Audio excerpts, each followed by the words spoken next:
Elas têm muitas aplicações de armazenamento externo. Nós falamos aqui que o título do nosso capítulo é Árvores 2, 3, 4 e armazenamento externo. No entanto, dado o tempo que nós já não temos mais disponível, e como se trata apenas de uma disciplina introdutória à lógica de programação, nós deixamos essa questão do uso de árvore 2, 3, 4 como estrutura para acesso a dados em discos magnéticos, né? Nós deixamos isso aí para você dar uma pesquisada, ou que seria muito bem um tópico de uma disciplina específica voltada para estruturas de dados. Então, faça uma pesquisa, né, estude. Nós vamos deixar aqui alguns exercícios, né? Então, o primeiro exercício é você pesquisar na literatura outras árvores semelhantes, essas que são corriqueiramente utilizadas em diversas aplicações, até mesmo comerciais. Você teria em árvores B-trees, por exemplo, né, em suas relações, né? Dá uma pesquisada, estude sobre isso, se você se interessar. As aplicações de armazenamento externo, como nós falamos. Faça um programa para selecionar o maior e o menor valor de uma árvore 2, 3, 4. Você pode fazer esses pequenos exercícios para achar o menor valor, para achar o maior valor, ou para colocar a árvore na forma ordenada, né, em ordem, como a gente fez com as outras exercícios, com as outras aplicações. Fizemos com o caso da árvore binária. Então você pode pegar esse mesmo exemplo e fazer uma aplicação para mostrar os nós da árvores ordenados. Esses minutinhos que faltam para encerramento da aula número 13, vamos falar aqui sobre o nosso ambiente de programação. Nós estamos usando aqui para digitar os nossos textos, nós estamos usando normalmente o gedit ou JEdit, como queiram. É um editor de texto voltado para programadores. Ele é muito simples de utilizar, muito fácil, muito agradável de utilizar.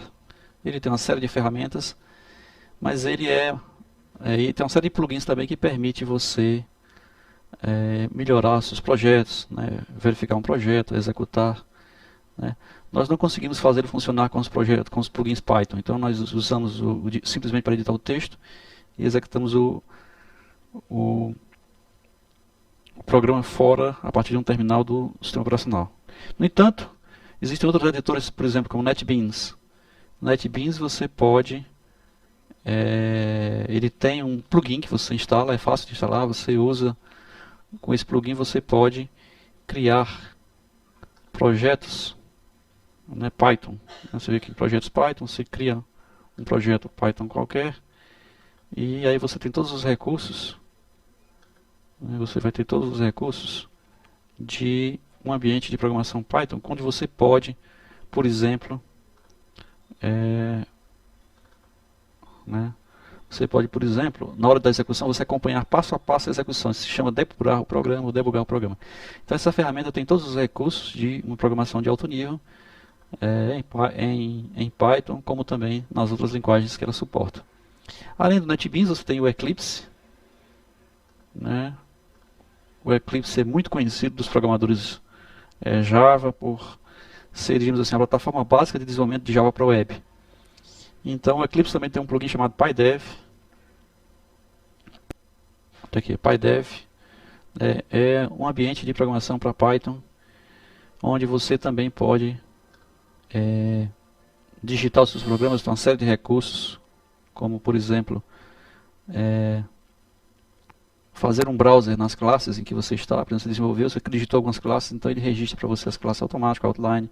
Ele pode usar isso aqui, o console, para a saída das suas aplicações, e ele pode fazer um processo de depuração, ajudar você no processo de depuração. Esse PyDev é desenvolvido basicamente para uso também com outro ambiente baseado no Eclipse, que é o Aptana, seja o Aptana Studio, seja o Aptana Radrails. Então eu costumo usar o Radrails para tanto fazer programação para Ruby on Rails, como fazer programação para Python. Então você tem aqui no Radrails um ambiente leve, baseado no Eclipse, que você pode fazer os seus programas sem problema. Nós temos aqui no Aptana, nós temos aqui o nosso programa da árvore 234.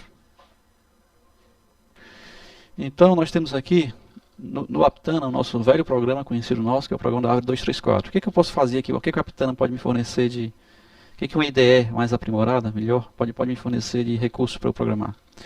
Eu posso, primeiro, utilizar essa parte de baixo aqui como o meu console de saída. Então, se eu mandar executar esse programa aqui no meu ambiente, tá, run, se eu mandar executar aqui, olha, as minhas saídas que antes eram no terminal já podem ser feitas aqui. Eu posso simplesmente aqui, ó, mostrar, deixa eu aumentar um pouquinho aqui, o tamanho. Eu posso usar o console da própria IDE para fazer minha programação. Eu posso inserir aqui, ó, dados, vou inserir um valor 20 qualquer, né, posso mostrar, eu posso sair, eu posso executar direto no console da minha própria IDE. Outra coisa que eu posso fazer aqui é criar breakpoints. Então eu tenho aqui um breakpoint. Vamos encerrar aqui, encerrei, né? Tem um breakpoint que eu posso acompanhar passo a passo a execução do programa no modo debug. Quer dizer, eu posso ir passo a passo executando o meu programa. Vamos, por exemplo, acompanhar passo a passo aqui o processo de inserção de um dado numa árvore 2, 3, 4. Então eu venho aqui, criei meu breakpoint aqui, eu crio só clicando no lado esquerdo aqui, eu criei meu breakpoint e eu mando ele fazer um debug. Quando ele faz um debug, a minha perspectiva, ou seja, a minha visão do ambiente muda.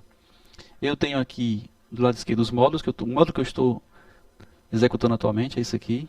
Eu tenho aqui do lado direito a lista das variáveis, que estão os valores das variáveis e a lista das variáveis que ele está trabalhando. Eu tenho aqui nessa janela o código com destacado o código exato que ele está executando nesse momento, no caso. E eu tenho aqui o velho outline, que é o browser das classes de objetos e das variáveis. E aqui embaixo eu tenho o console, que vão ser as saídas. Então eu posso, passo a passo, executando, verificando o que está acontecendo na saída e verificando as mudanças dos valores das variáveis. Então aqui eu tenho como controlar o avanço. Eu posso entrar numa função, step into, quer dizer, eu tô em vez de chamar uma função, se eu clicar aqui em step into, ele vai entrar na função e vai fazer um debug da função.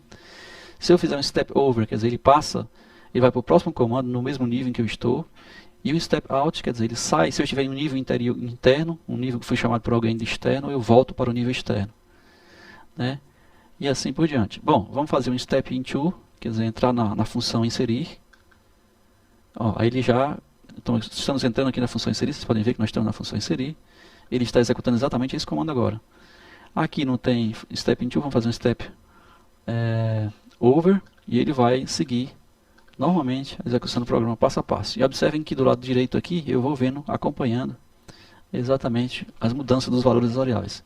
Isso é muito útil quando terminamos agora de inserir o valor 50. Nós podemos até abrir aqui nas variáveis e procurar aqui no nosso objeto árvore 234, ou melhor, desculpe, aqui no nosso objeto árvore, que é criado, o nosso objeto raiz.